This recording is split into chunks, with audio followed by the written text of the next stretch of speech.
In April 2004, my son was diagnosed with autism.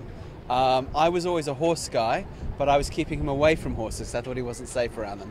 He found his own way to my neighbour's horse, and by hook and by crook, to cut a long story short, because he did so well up there and he started to speak up there, we ended up doing a crazy thing. We ended up riding across Mongolia together.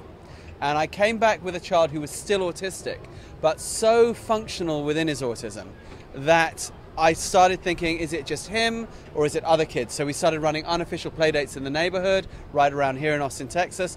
And we found, yes, it was pretty universal. So now we run a ranch, we run something called the Horse Boy Foundation, and we serve local families free of charge to do sensory integration and basically help them get direct communication. What kind of differences were you noticing? Why do you think it helps?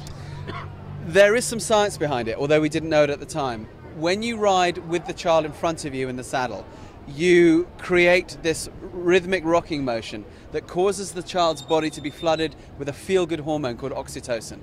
This takes away all the stress that people on the spectrum typically are subject to and victims of, and suddenly the intellect comes to the fore and you get communication. We fell into this by accident, but then we subsequently talked to neuroscientists, found out what the science was behind it, refined our methods, and now we have this thing called Horse Boy method.